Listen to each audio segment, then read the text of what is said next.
Hello everyone, I'm Michelle Ann Pelino and I'll give you some tips how to develop your leadership style in hospitality industry. Alright, let's start. When you hear the word leader, what's come to your mind at first? Have you become a leader in an organization? Would you like to be a follower or a leader? Let's define first what is leadership. A leader is the one who leads his or her subordinate and who has a vision to attain the goals of their company and someone take a risk. A good leader building a good teamwork and it's important. Carrying some information, as someone can motivate and inspire his or her follower and can influence others to accomplish an objective. A leader is somebody who is knowledgeable of his or her subject, can communicate and enthusiasm for his or her subject. There's some different style of leadership. The autocratic leadership, the democratic leadership, or you can call it participative leadership, the bureaucratic leadership, the laissez-faire leadership, but some other uses their charismatic leadership. Let's discuss it one by one. The leadership style. The first one is the autocratic leadership. It's a form of transactional leadership. It starts with the idea that team members agree to obey their leader when they accept a job. The transaction usually involves the organization paying team members in return for their effort and compliance. The leader has the right to punish the team members if their work doesn't meet an appropriate standard. Although this might sound controlling and paternalistic, the transactional leadership offers some benefits also. For one, this leadership style clarifies everyone's roles and responsibilities. Whereas leaders have complete power over their people. Staff and team members have little opportunity to make suggestions, even if this would be in teams or the organization's best interest. The benefit of autocratic leadership is that it's incredibly efficient. Decisions are made quickly and work gets done. The downside is that most people resent being treated this way. Therefore, the autocratic leadership often leads to high level of absenteeism and high staff turnover. However, the style can be effective for some routine and until job. In these situations, the advantages of control may outweigh the disadvantages. The second one is democratic, or you can call it participative leadership. They include team members in decision-making process. They encourage creativity and team members are often high engaged in project and decision. Team members tend to have high job satisfaction and are productive because they are more involved in decision. This also helps develop people skills. Team members feel in control of their destiny, so they are motivated to work hard by more than just a financial growth. Because participation takes time, this approach can slow decision making, but the result is often good. The approach can be most suitable when working as a team is essential and when quality is more important than efficiency and productivity. The third one is bureaucratic leadership. They follow the rules rigorously and ensure that their people follow procedure precisely by the book.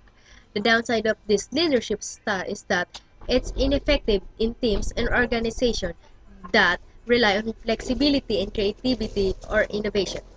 Much of the time, bureaucratic leaders achieve their position because of their ability rather to conform to and uphold rules, not because of their qualification or expertise.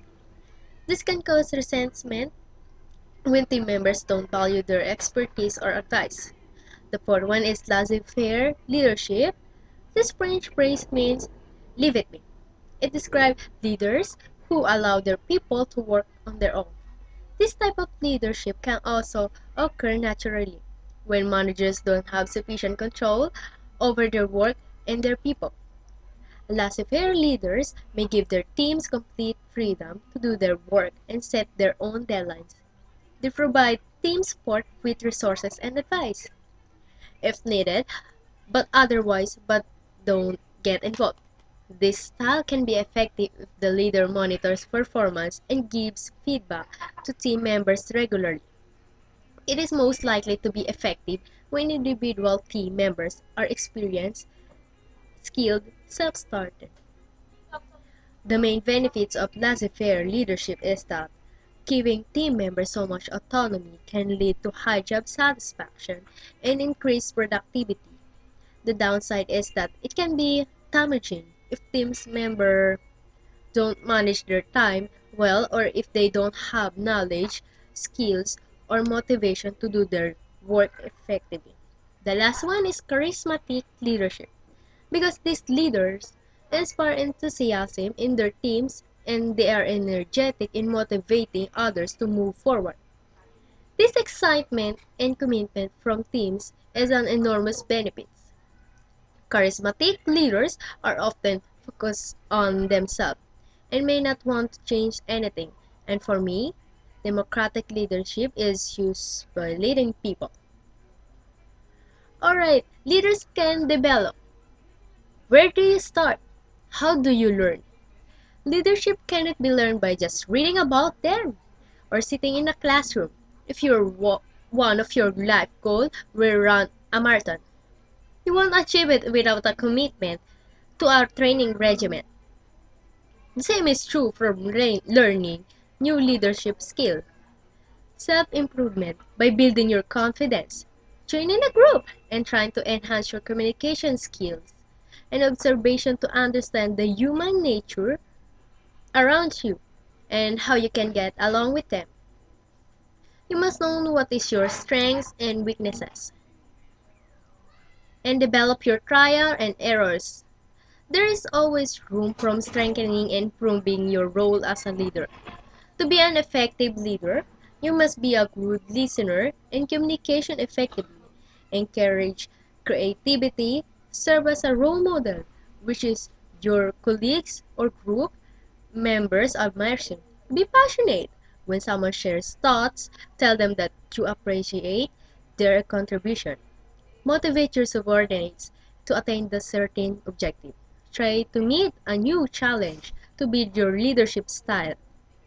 In hospitality industry, leadership and innovation play an important role. In comparison with other industries, this must pay double attention in implementing innovation. First of all, because the innovations are most of the time regarding the product. The second, because the product does not have tangible characteristics.